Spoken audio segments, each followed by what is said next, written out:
Welcome to the basement, guys. Thrilled to have you here today. Was it good for you? Is your team better? Is your team worse? Did you embarrass yourself? Did you just ensure a Super Bowl? It has to be one of the two of those. I want to take a look at the AFC quarterbacks, and I got them ranked for you according to promise, potential, and if they got a first-round toy to play with. There's something that I absolutely hate. I hate the hate on draft grades. I'll tell you why. Draft grades are an easy target. They seem very simplistic, and they definitely are. But it's really fun to look back on them, and I like them today. You're clicking on them. You know you're clicking. And lastly, hilarious, we have to settle something. I think I found the most misused word in the American vocabulary, and I'm going to establish that exactly how it should be used and how it shouldn't. Very succinctly, it has to do with the draft, and it has to do with where the draft was hosted. And we have takes on takes, including a take from Mike Francesa that I cannot wait for. He's only been in the segment once. We'll get to it as takes on takes. It's what I love. It's what I hate. And it's what's hilarious. Start the show.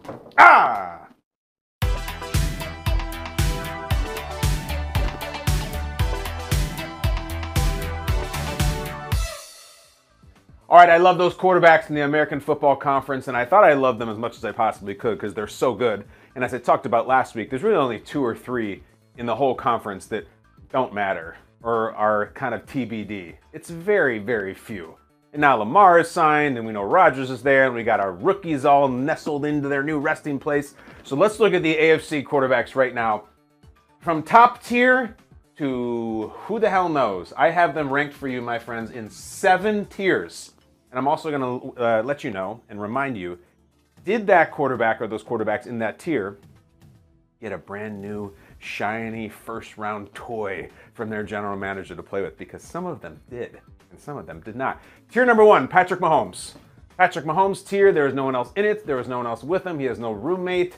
He's got no live-in partner, nothing like that. It is Patrick Mahomes all by himself. Didn't get a first-round toy. Got a second-round toy, but that's it. Patrick Mahomes is tier 1. Tier 2, Joe Burrow. No offensive additions in the first 2 rounds. They're just going to let it ride with Cincinnati. Also in tier 2,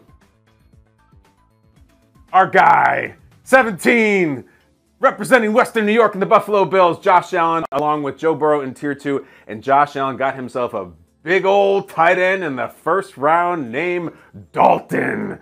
He's got Dalton, he's got Dawson, and you can make all kinds of Roadhouse references about Dalton. I don't know if Josh has seen Roadhouse, but he should now because he has a tight end with the same namesake as Patrick Swayze.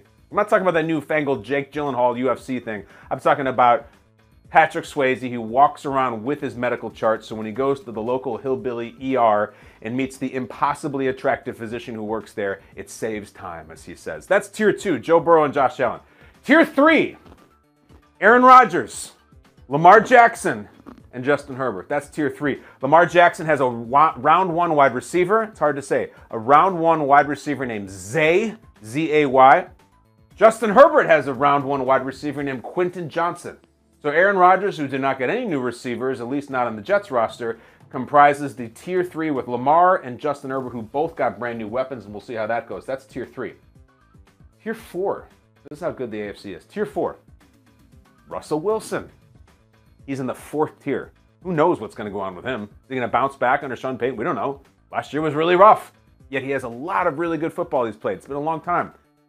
Does he have any company in tier 4? Absolutely he does. How about someone who's in his own unique way just as mysterious going into the season as Russell Wilson is? His only roommate in tier 4, Russell Wilson, is Deshaun Watson.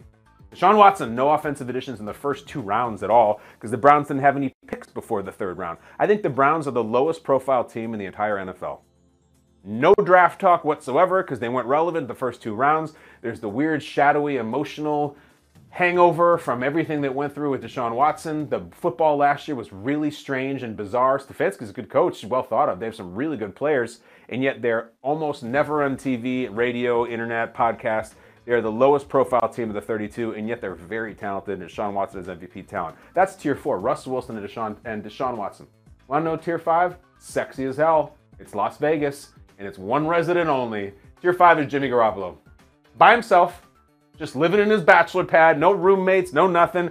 He's below Russell Wilson and Deshaun Watson, but he's above the TBD tier 6 guys we'll get to shortly. Jimmy is just in Planet Jimmy.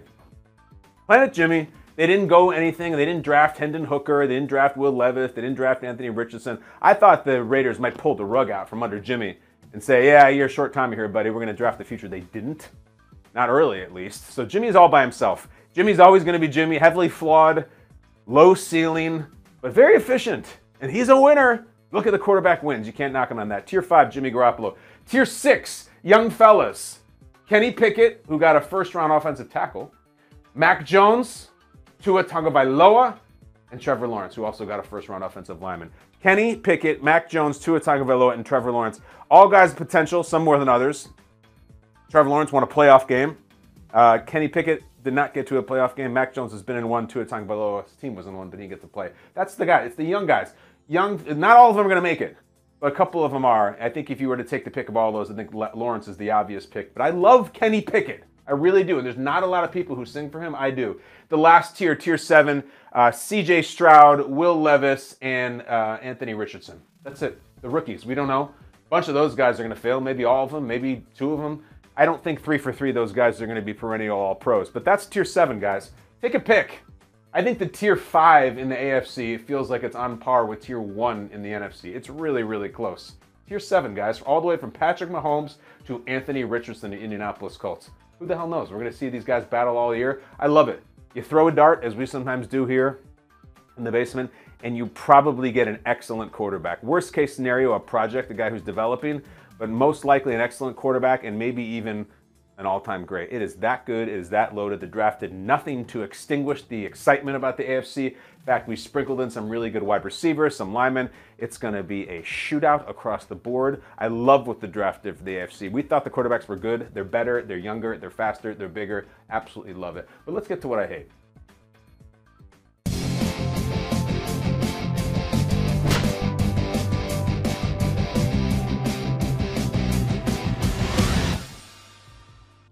I hate the hate on draft grades.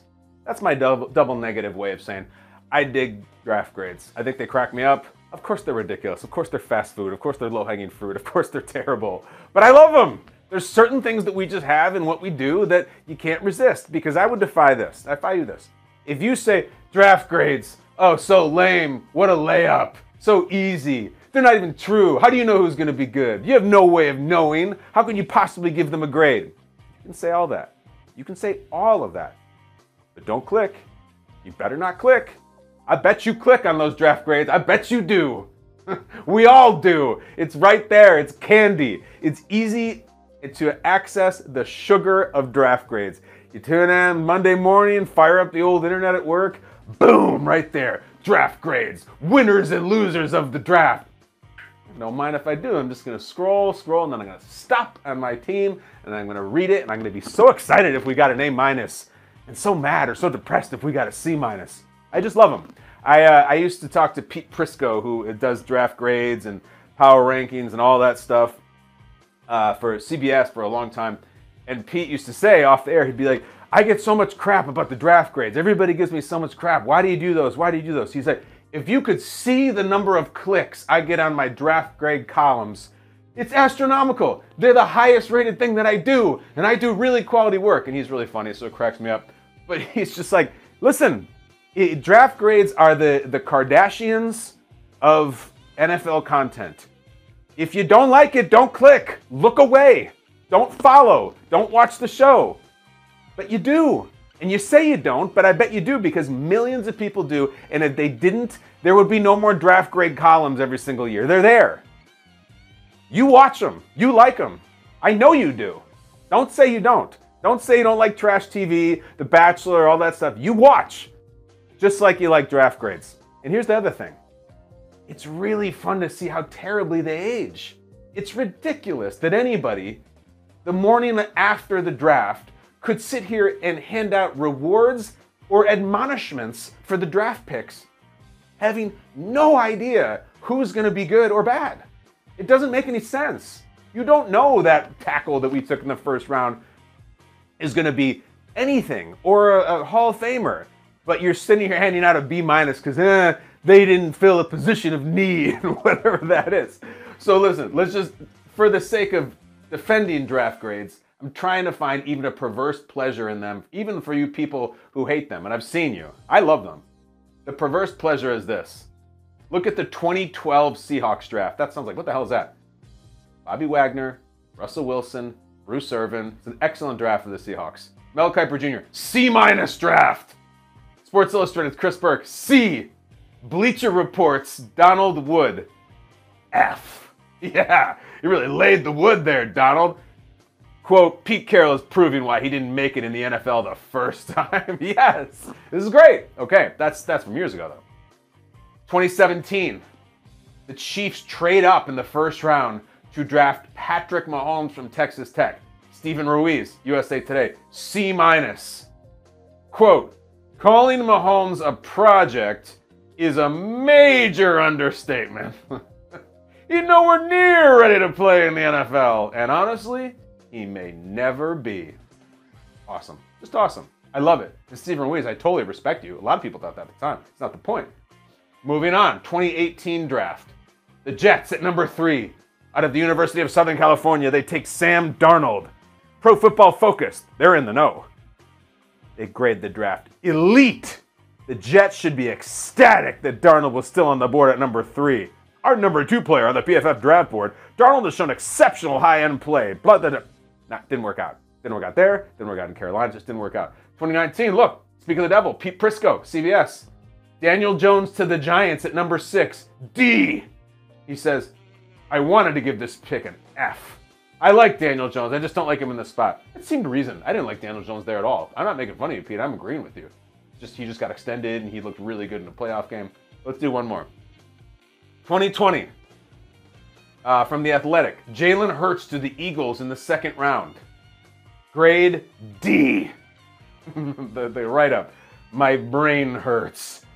Hurts is a developmental prospect. He does not project to be an above-average backup. He, for a while there, for like a week, was the highest paid player in NFL history. He scored 4 touchdowns in the Super Bowl. Would have won the MVP if he didn't get hurt. See, that's why you love draft grades. D's and F's and elites. It's so fun. It's so fun.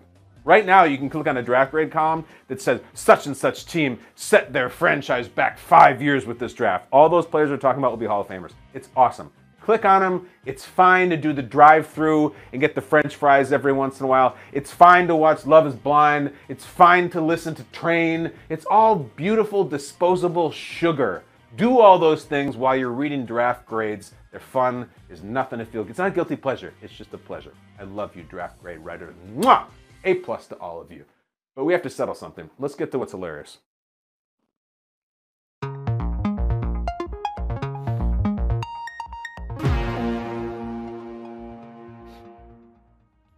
All right, so this is a little bit personal to me. I want to talk to you guys about something because coming off the draft in Kansas City, I saw this term and this whole kind of conversation and topic come up several times throughout the draft. And there's something that is really misunderstood, a term, a word, really a whole industry that is misunderstood in the way that most people talk and most people use the term. And that term is barbecue. I think you know what that word means and how to use it, and I think you might be wrong. I'm not coming from a place of snobbery. I used to be like this, and then I learned. Andy Staples, venerable writer for SI, taught me all about this and set me straight, and I've just taken upon myself here and there to pass on this lesson because I think people should know. All right, the word barbecue. Barbecue is a species of food. It is a cuisine. Barbecue is a cuisine much like Chinese food is, or Italian food. It is a type of food. And it is a cuisine that is meat that is cooked at a very low temperature for a very long time. That's what it is. Okay. There's many times that word is used for things that it is not intended for and that we as Americans have come to misunderstand. Barbecue is a cuisine of meat cooked at low temperature for a long time. What it is not is a machine used to cook food. That's not a barbecue. There is not a barbecue that you have in your backyard like this. See this picture right here? Guys, that's a grill. That is a gas-powered Weber grill, okay? That's not a barbecue. There is also one that is circular, and you put the charcoal in it, and you take the top off, and you feel like Captain America. That's a grill. A grill. It's a great American thing. That is not a barbecue. You cannot have a barbecue with a cover over it in your back patio. It doesn't make any sense. Okay. Another thing. Coming up now that it's springtime and into summer, maybe around Memorial Day, if you find yourself in someone's backyard and you've got a paper plate with corn on the cob and a hot dog and a hamburger and you got a Solo cup in your hand, kind of like these people, guys, you are at a cookout. That's where you are. You are not at a barbecue, because you can't be at a barbecue any more than you can be at a Thai food or at a Indian food. These people right here with big smiles and everything, they're at a cookout. You got your paper plate, your Solo cup, someone's got a Bluetooth speaker with Bob Marley playing, you're kind of visiting and socializing, and your wife brought you there. You don't really want to be there, but as long as you're there, you might as well eat. It's a cookout. You can't host a barbecue. You can't have a barbecue. You can eat barbecue. Does anybody understand what I'm saying? I want to make sure this is clear. So what I'm saying is, you can go out for barbecue. What do you want to have for dinner? It's like, oh, let's go out for barbecue. You go to Smokey Joe's, the local place, and they got the great burnt ends and all that, and the sauce and the beans. You can go out for barbecue. You can't go out to a barbecue. It doesn't exist. It is a cuisine. Got it? Has everybody got it? So don't tell me that you are barbecuing because you put some hot dogs on the grill and you got real fancy and toasted the buns. You're not barbecuing, you're grilling. That's great. And is a distinctly American cuisine that we made up, we perfected, and now we fight over regionally. I'm not here to tell you Kansas City, Carolina, Texas, Tennessee. That's all for you. What I'm here to tell you about, barbecue is a type of food. It ain't a grill. It ain't a party. Got it? Now let's enjoy some. Thank you. Let's get to Takes on Takes.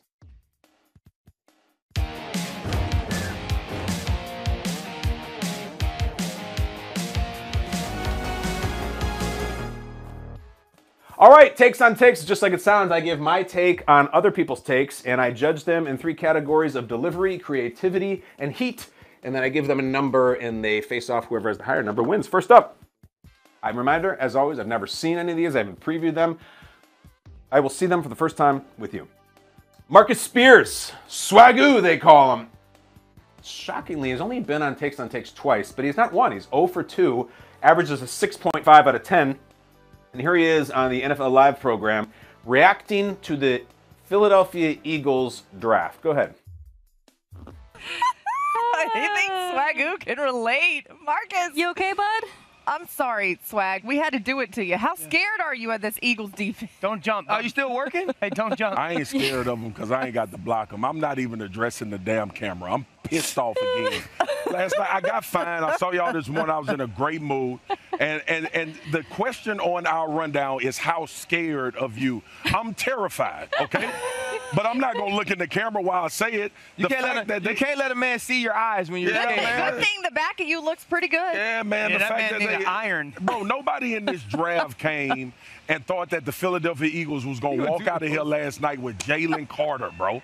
Like, we never had a conversation about that. Mina Kimes, Ryan Clark, Dan Orlovsky, and Laura Boogie Rutledge failed me because none of them knew that Jalen Carter was a potential pick for the damn Philadelphia Eagles. And now I got to deal with this all season. It's really good. I like that take because I had that take. You know, last week I was talking about how dare you, NFL, why did you let this happen? Never mind me. That was really well executed. What I like about it is, so he's there at the draft location, and they're on this stage, and there's this hundreds and hundreds of feet behind him and all these seats. He's exploring the space. I hate it when shows go on location and they perform the exact same show they would do in the studio. Get up, move around, use the space, even if it's to turn your back to camera because you don't want the camera to see the fear in your eyes because of the thought of having to block the Philadelphia Eagles. It was really good. I like it. It was simple. He got up. Everybody the next day was saying, oh my God, the Eagles got such good players.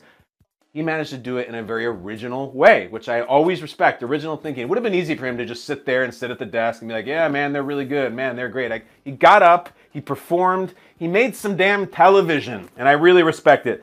So because I respect it, I am going to give Marcus Spears an 8. An 8 will usually get the job done in takes on takes, unless there's some real firepower coming through. So that's the good news. The bad news is I'm told there's a Hall of Famer, a radio Hall of Famer coming in. And for only the second time in takes on takes, we have Mike Francesa. Mike Francesa. He has 1 appearance, 1 win, and got a 9 in his only appearance. So if he only can repeat that, he will beat Marcus Spears.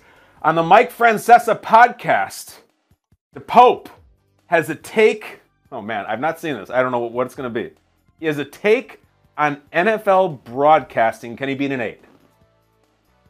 The NFL Sunday Ticket and what they have put in your house, you've heard me say many times, if you go back on the fan with me, was the greatest invention since fire or the wheel. Having that in your house. And then people got all caught up on the Red Zone channel. Okay, which that's a fantasy deal.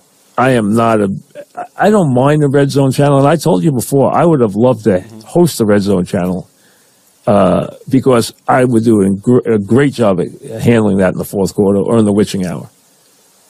I mean, I'm sure they don't even know what the witching hour is, but the witching hour from 3 o'clock until the final moments of the 1 o'clock games, that's the witching hour. What?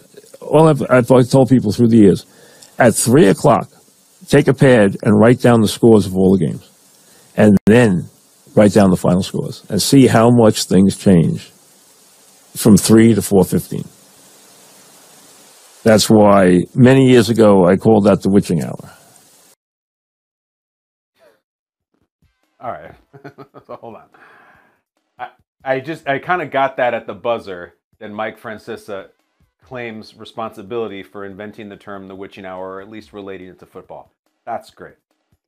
The fact that he passive-aggressively put in the fact that he wanted to host the Red Zone is great.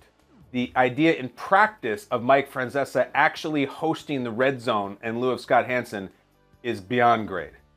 But the greatest part of all of this was this could have won takes on takes with a 5-second soundbite that was stopped after the first sentence he uttered. First sentence. If I said, all right, Mike Francesa, can you beat an 8? Go ahead. The NFL Sunday Ticket is the greatest invention since fire. Cut. It wins. That's it. The implication there is the Sunday Ticket is a better invention than the wheel, which is strong. Strong. We say put some heat on the take here. He actually is bringing it back to the original source of heat. I guess the sun would be, but the man-made source of heat. That was an unbelievably concise, lean, brutal assault of Marcus Spears in which Francesa ran out of the dressing room, jumped off the top rope with his fire take, and then just poured on for fun. It was already over. That's a 9. Mike Francesa wins. Best invention since fire. I should host it. And I also made up the term the witching hour years ago. That's why he's a Hall of Famer. And the still picture with the giant beautiful teeth, it only helped. A 9-8 classic. An ESPN instant classic of Francesa over Spears. This is why you show up for Takes on Takes. Mike Francesa is now 2-0 with 9s in both appearances. And I hope he's not back soon. Mike, we'll see you in a few months. Until then, undefeated, highest average ever, 9. That was great. I feel like goosebumps from that. I'm fired up about that. Wow, that was really good. All right. End the show. Skycam, please. Skycam. Guys, can you believe what Francesa just did? Swagoo put up an 8. As I said, that will win 80 to 90% of takes on takes that we've done. 9 firepower. Not a 10. But he made me laugh. He made me think. He made me think of history.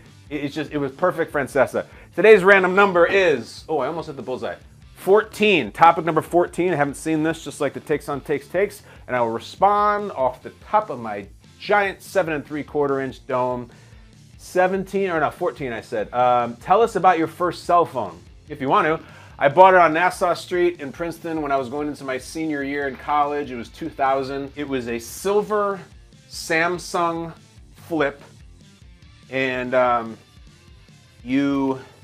had the retractable antenna. You just pull up the thing a little bit, it was a little skinny antenna, flip it open, and I loved it. It was absolutely amazing. It was, you know, that green and gray screen. It had the Snake game on it. I played that. It had a few decent ringtones, and it had downloadable ringtones where you could get some MIDI form of, I don't know, All Star by Smash Mouth or something like that. And I loved it. You always remember your first, and I will share this with you. I'm sure a lot of us feel this way. There was never a more satisfying way to end a phone call than by flipping that phone shut. Whether you were doing it on a happy note, whether you just told someone off and go, it's just done. It's not the same as pressing the red dot. Just never will be until we go back to flip. So bought it on Nassau Street in Princeton, New Jersey in 2000. Used it until I moved to LA. That was the phone I had on the Real World, even though we weren't allowed phones. And then when I moved to LA, I think in 2002, I think I finally got a Nokia maybe, I'm not even sure what it was, but the silver Samsung, I'll always ride with that one. Always ride with you guys too, as I ride here on the Peloton. Thank you for joining us right here in the basement. Like, share, subscribe, tweet, post, IG, TikTok, review. Tell your parents, tell your friends, tell your kids, tell your dad. And I'll tell you this, we'll be back tomorrow. Until then, exit through the garage, close the door on your way out. Bye guys.